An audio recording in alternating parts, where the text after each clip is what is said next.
Good morning dear students. एक बार फिर से आप सभी का इतिहास की कक्षा में स्वागत है। हम 15th chapter making of Indian constitution पढ़ रहे हैं, जिसमें अभी तक हमने इस चैप्टर से रिलेटेड सभी ज़रूरी कॉन्सेप्ट्स, चाहे बात शरणार्थियों की समस्या हो या फिर संविधान सभा का गठन या भारतीय संविधान की विशेषताएं, ये सभी हमने डिटेल में पढ़ लिया है। आज की इस वीडियो में हम एग्जामिनेशन पॉइंट ऑफ व्यू से जो प्रश्न एग्जामिनेशन में आते हैं उसके ऊपर भी डिस्कशन करेंगे, और कुछ ऐसे टॉपिक्स जिसमें अभी तक हमने जिनको नहीं पढ़ा है उनको भी हम पढ़ने जा रहे हैं। उम्मीद है कि आप लोगों को जो नोट्स इसमें दिए जाएंगे इस वीडियो के माध्यम से वो आप लिखेंगे और इस वीडियो को 2-4 बार आप सुनेंगे ताकि सभी कॉन्सेप्ट्स आपको क्लियर हो जाए।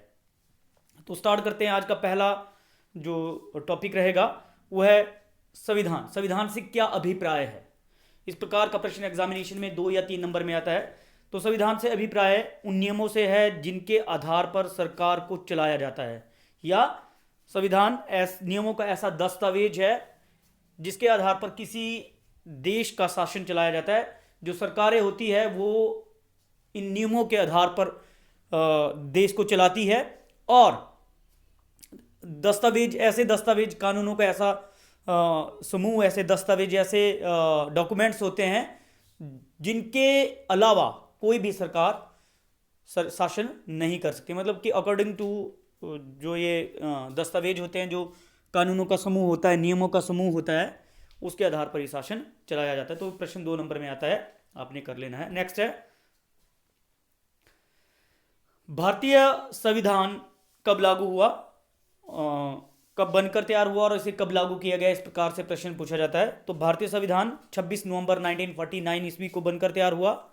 इसे 26 जनवरी 1950 ईस्वी को लागू किया गया था। ये हमने डिटेल में पहले पढ़ लिया है, लेकिन एक बार फिर से मैं आप लोगों को बता दूं कि भारतीय संविधान सभा द्वारा भारतीय संविधान को बनाकर 26 नवंबर 1949 को तैयार कर दिया। उस पर साइन भी हो गए थे सभी जो मेंबर थे इंडियन कॉन्स्टिट्यूशन के, लेकिन इसे लागू किया गया 26 जनवरी 1950 को, जिसका मुख्य कारण था कि भारतीय संविधान सभा के सभी सदस्य चाहते थे कि भारतीय संविधान को ऐसे दिन लागू किया जाए जिसका राष्ट्रीय आंदोलन में महत्व है।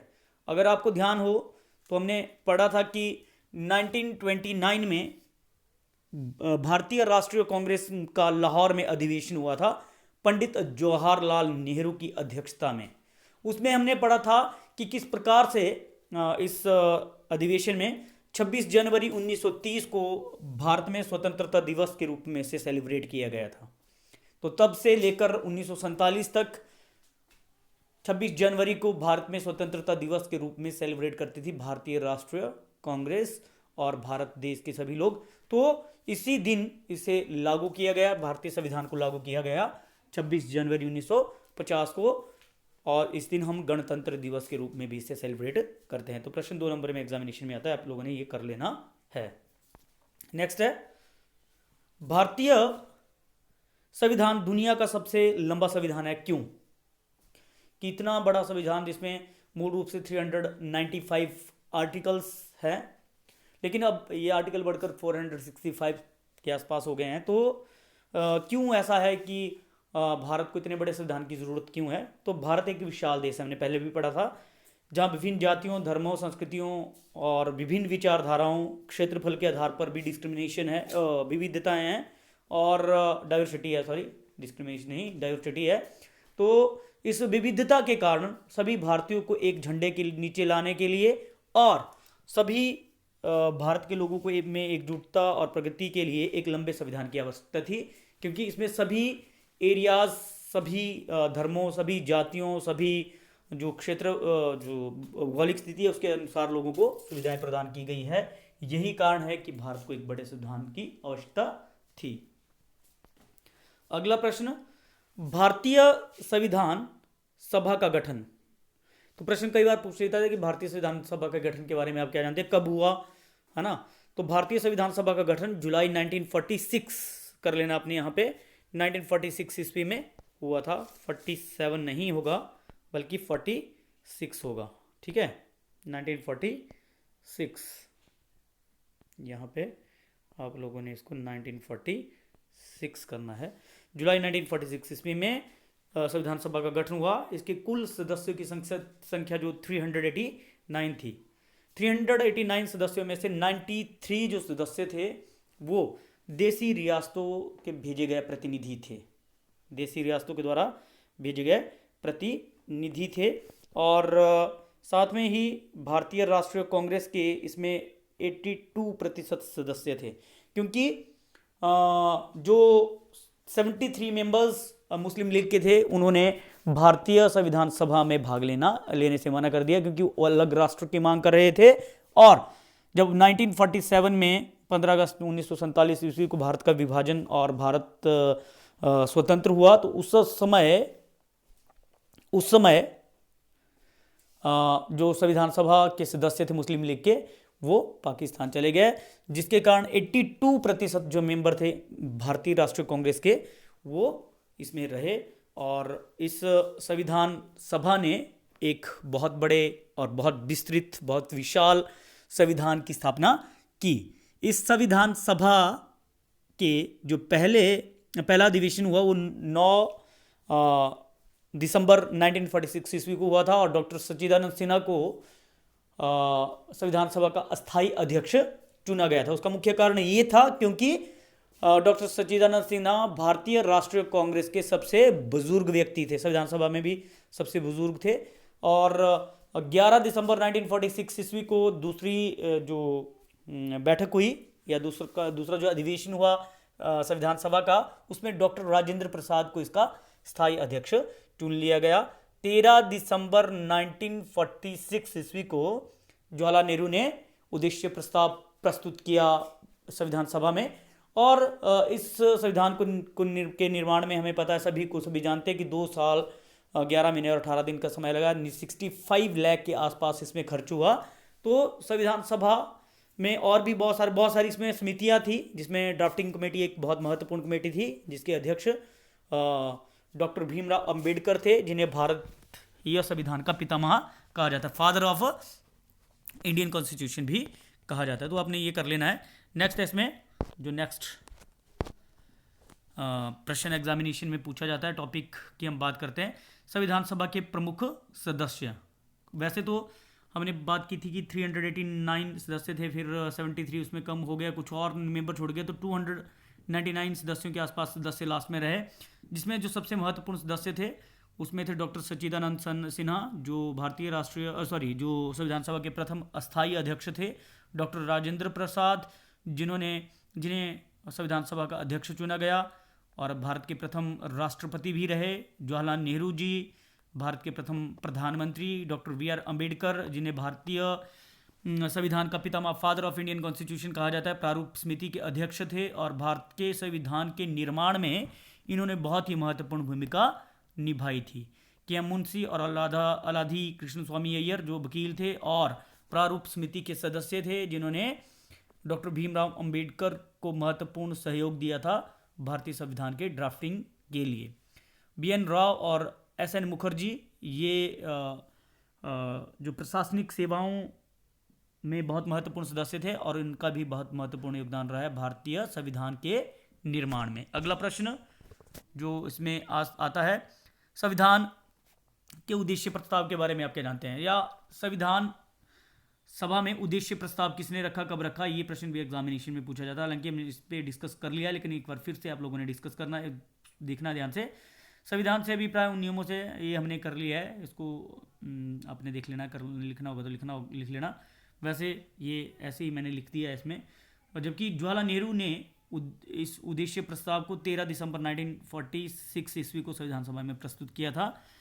हालांकि इसके बारे में भी हमने डिटेल में पहले पढ़ा है, लेकिन एक बार फिर से आप इसको ध्यान से सुने। इस प्रस्ताव के मुख्य आदर्श जो थे, उसमें पहला जो आदर्श था वो था, भारत एक संपूर्ण प्रभुसत्ता संपन्न गणतंत्र होगा। मतलब कि सभी शक्तियां भारत के पास होगी और उसे सभी बाह्य और आंतरिक निर्णय लेने का अधिकार होगा। सभी भारतीय नागरिकों को न्याय, समानता, स्वतंत्रता का आश्वासन इसमें दिया गया। स्वतंत्र भारत की समस्त शक्तियां तथा सत्ता एवं सरकार के अंगों का स्रोत भारत के लोग होंगे। मतलब कि जो सरकार चुनी जाएगी वो भारत के लोगों के द्वारा चुनी जाएगी, है ना। डेमोक्रेसी की बात कर रहे हैं, एक सुदृढ़ लोकतंत्र की बात कर रहे हैं, तो जिसमें सभी शक्तियां इंडायरेक्टली लोगों के हाथों में होगी। गणतंत्र के क्षेत्र की एकता को बनाए रखना भी संविधान का उद्देश्य रहेगा। तो उद्देश्य प्रस्ताव के ऊपर भी एग्जामिनेशन में प्रश्न पूछे जाते हैं, 2 नंबर का, 3 नंबर का। तो मैंने उद्देश्य प्रस्ताव को आप लोगों को डिटेल में पहली वीडियोस में बताया हुआ है। अगर ज़्यादा बड़ा भी आ जाता है प्रश्न तो उसको भी आप कर सकते हो। नेक्स्ट, हम सिर्फ नकल करने वाले नहीं हैं, यह शब्द किसने कहे? हम सिर्फ नकल करने वाले नहीं हैं, ये शब्द जो है वो संविधान सभा में कहे गए थे, क्योंकि हमने पढ़ा इसी चैप्टर के सेकंड वीडियो में कि भारतीय संविधान में जर्मनी, अमेरिका, इंग्लैंड, जापान, है ना, और साउथ अफ्रीका 1935 का भारतीय सरकार जो अधिनियम है उससे बहुत सारे नियम लिए गए हैं, बहुत सारे जो आइडियाज़ हैं वो लिए गए हैं। संसदीय शासन प्रणाली की बात हो, मौलिक अधिकारों की बात हो, राजनीति के निर्देशक सिद्धांत हो, तो ये सभी हमने किसी न किसी देश के संविधान से लिए हैं। लेकिन इस संविधान में बहुत सारे ऐसे नियम हैं जो स्वयं भारतीय संविधान सभा के सदस्यों के द्वारा बनाए गए थे। इसलिए जवाहरलाल नेहरू ने जब 13 दिसंबर 1946 को, इसको फिर से आपने कर लेना है, 13 दिसंबर 1946 को जब 1947 ईस्वी में संविधान सभा में ये शब्द कहे थे, हम सिर्फ नकल करने वाले नहीं हैं। ठीक है, नेक्स्ट है संघ सूची। हमने पहले भी बात की थी कि संविधान में जो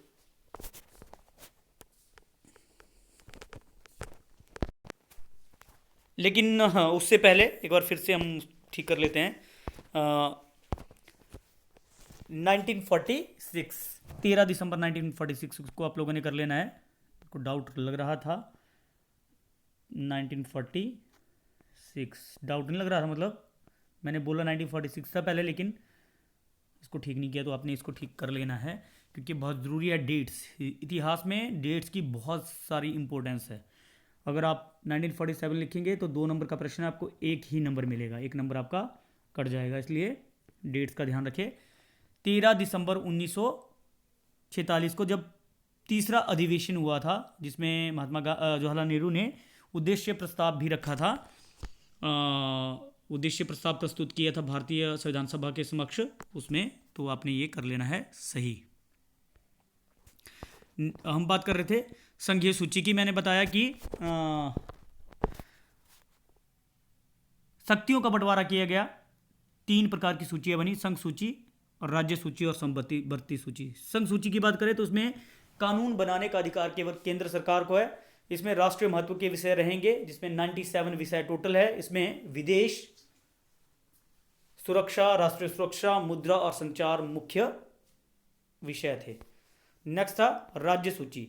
राज्य सूची में कानून बनाने का अधिकार राज्य सरकारों को रहेगा। इसमें कुल जो विषय हैं वो 47 है और इसमें कानून बनाने का अधिकार राज्य के पास रहता है, जबकि इसके जो विषय हैं स्थानीय स्वशासन, पुलिस और सार्वजनिक स्वास्थ्य। तो ये प्रश्न 2-2 नंबर के एग्जामिनेशन में आते हैं, संघ सूची या केंद्रीय सूची, राज्य सूची और लास्ट समवर्ती सूची। समवर्ती सूची में कानून बनाने का अधिकार, इसमें ऐसे विषय हैं जिन पर कानून बनाने का अधिकार केंद्र और राज्यों के, लेकिन अगर दोनों के बीच में कन्फ्लिक्ट हो जाए तो ऐसी परिस्थितियों में केंद्र के द्वारा बनाए गए कानूनों को महत्व दिया जाता है, उनको माना जाता है। टकराव की स्थिति में केंद्र सरकार को प्राथमिकता दी जाती है। इसमें टोटल जो विषय हैं वो 66 विषय रहते हैं। ठीक है, नेक्स्ट है एकल नागरिकता, सिंगल सिटीजनशिप की बात करते हैं। एकल नागरिकता, भारत में एकल नागरिकता की बात की गई है, मतलब कि राज्य की कोई नागरिकता नहीं दी जाएगी। प्रत्येक भारतीय नागरिक भारत का नागरिक होगा, चाहे वो किसी भी प्रदेश का है, जम्मू कश्मीर का है या फिर महाराष्ट्र का है, किसी भी राज्य का है, उसको एक नागरिकता होगी कि वो भारत का नागरिक है। अमेरिका की तरह नहीं, वहाँ पे राज्य की अलग नागरिकता होती है और राष्ट्र की अलग होती है, दोहरी नागरिकता वहाँ पे है। तो भारत में एकल नागरिकता की बात की गई है। क्या भारत एक धर्मनिरपेक्ष राज्य है? अगला प्रश्न, क्या भारत एक धर्मनिरपेक्ष राज्य है? हाँ, भारत एक धर्मनिरपेक्ष राज्य है, क्योंकि भारत का अपना कोई राज्य धर्म नहीं है। भारत के लोगों को धार्मिक स्वतंत्रता प्रदान की गई है और भारत में बात की गई है कि धार्मिक स्वतंत्रता की बात की गई है। सभी व्यक्ति चाहे वो किसी भी धर्म के हैं उनके साथ किसी भी प्रकार का भेदभाव नहीं किया जाएगा। Everybody are equal before law. और क्योंकि कोई विशेष धर्म नहीं है, राज्य धर्म नहीं है, इसलिए धार्मिक स्वतंत्रता प्रदान की गई है। कोई भी नागरिक अपने अपने धर्म संबंधी स्वतंत्रता प्राप्त है उसे, वो किसी भी धर्म को जो है वो अपना सकता है। नेक्स्ट प्रश्न, भारतीय संविधान को 26 जनवरी को ही लागू क्यों किया गया? हमने पहले कर लिया है ये टॉपिक, लेकिन एक बार फिर से कर लेते हैं। जैसा कि मैंने आप लोगों को बताया कि 1929 में हुए लाहौर अधिवेशन में 26 जनवरी 1930 को स्वतंत्रता दिवस के रूप में सेलिब्रेट किया गया था। इसलिए भारतीय संविधान जो कि बनकर तैयार हो गया था नवंबर 1949 को, तो भारतीय संविधान सभा ने निर्णय लिया कि इसे 26 जनवरी को लागू किया जाए, क्योंकि इस डेट की इंपॉर्टेंस है भारतीय राष्ट्रीय स्वतंत्रता जो आंदोलन है उसमें। ठीक है, इसलिए 26 जनवरी को इसे लागू किया गया। तो आज के लिए बस इतना ही। होप कि आप लोगों को काफ़ी फ़ायदा होगा इस वीडियो से। और ये क्वेश्चन आप लिख सकते हो कॉपीज़ पे, 2-4 बार सुनिए, वैसे ही आप लोगों को ये प्रश्न एग्जामिनेशन पॉइंट ऑफ व्यू से भी मैंने इस वीडियो को बनाने की कोशिश की है। तो आज के लिए बस इतना ही। Thank you and have a nice day.